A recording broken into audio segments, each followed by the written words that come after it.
মধুসলন টেঙা।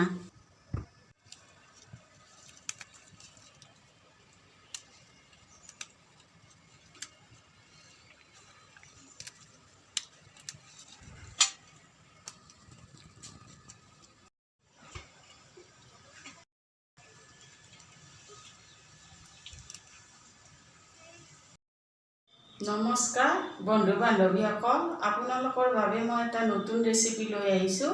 সেইটো হ'ল মধুসলন টেঙাৰ সৈতে মাছৰ ৰেচিপি।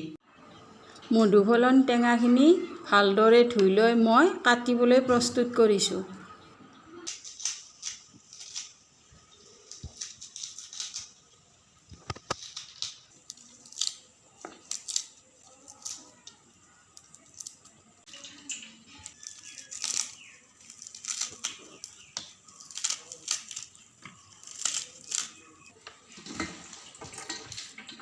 ৰেচিপিটোৰ বাবে আমাৰ এইখিনি বস্তু প্ৰয়োজন: পিঁয়াজ, শুকান জলকীয়া, কেঁচা জলকীয়া, চব্জি মছলা, গোটা জিৰা, নিমখ, ৰংগুৰা, পাঁচফোৰণ।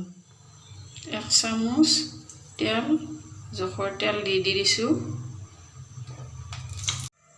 এইটো হ'ল পাঁচফোৰণ, শুকান জলকীয়া, পিঁয়াজ আৰু কেঁচা জলকীয়া দি দিছোঁ। ভালদৰে ভাজি ল'ব। এতিয়া মধুসলন টেঙাখিনি দি দিছোঁ। এতিয়া ভাজি লওক। নিমখ 1 চামুচ আৰু অলপ দি দিছোঁ। ৰংগুৰা 1 চামুচ দিছোঁ। চব্জি মছলা 1 চামুচ দি দিছোঁ। আঞ্জাত দিবলৈ এটা আলু বইল কৰি লৈছোঁ। আপুনি যদি আঞ্জাখন বেছি কৰিব খোজে তেতিয়াহ'লে আপুনি আলু বেছিকৈ বইল কৰিব পাৰে। টেঙাখিনি ভজা হৈ গৈছে।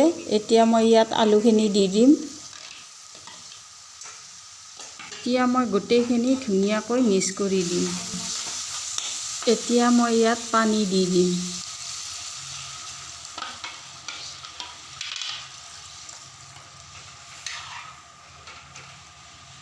মাছখিনি মই আগতে ভাজি থৈ দিছোঁ। আঞ্জাখন উতল আহিছে। এতিয়া ইয়াত মই মাছখিনি দি দিম।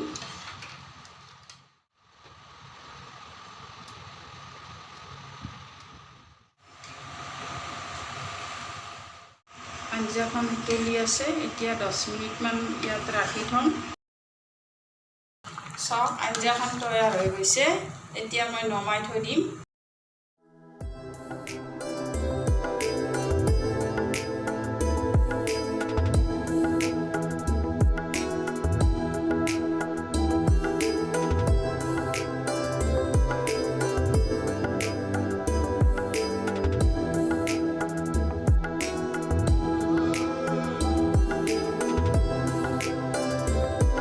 মাছৰ সৈতে এইখন আঞ্জা গৰম দিনত আপোনালোকে বনাই খাই চাব, খুবেই ভাল পাব।